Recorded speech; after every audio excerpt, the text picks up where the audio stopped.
TheorySabers.com. A lot of companies nowadays, it's gone from let's create something that's really quality to what can we make at the cheapest cost to us, but the most profit.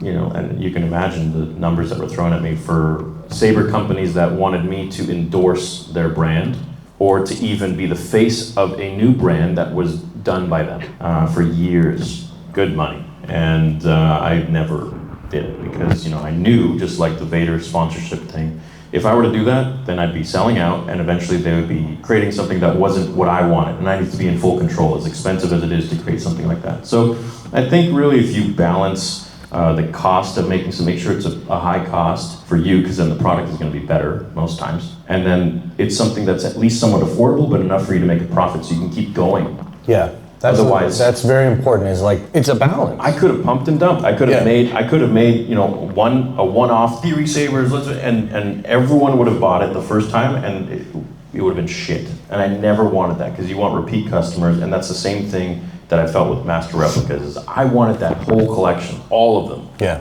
Which is like now on eBay they're like $2-3 grand a pop.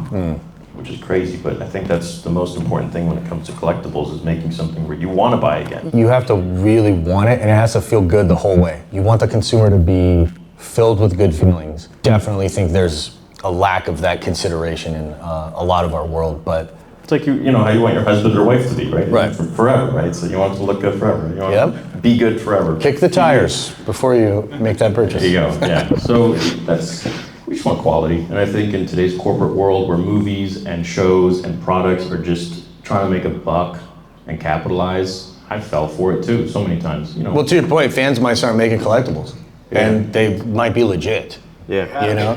They have. Yeah. So there's a company that Dragon Ball Z's huge. Oh yeah. Huge. He's been around for a long time. Early 80s, I think. Yeah. But there's a company called SH Figure Arts. Yeah.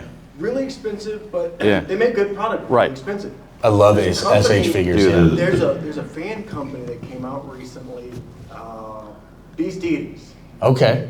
And they released just recently. I've been wanting this figure for a long time. I sent you a video, bro. Yeah. That was a fan-made figure. Wow. And it destroyed one that's now not like actually destroyed, but it was fan-made. Yeah. I've been looking for this Brawly for a long time. It's like $400 back order now. And I got this figure, like a fan sent it to me because he's like, hey, you love your Darth Maul. And I was like, anyways, $90 is what they were pre-ordering these figures for. And you would not be able to tell the difference between SH Figures and Beast Deities. And they're selling these because they want people to be able to have them. Yeah. And it's like kind of like what you said, but they're a fan-based company. Yeah. Sort of independent, and as technology with like 3D printing and stuff improves, like it's going to get wild what people could do. I mean, some of you could literally be the ones to do it. To come up with it. Yeah, you have no idea what the future holds for you.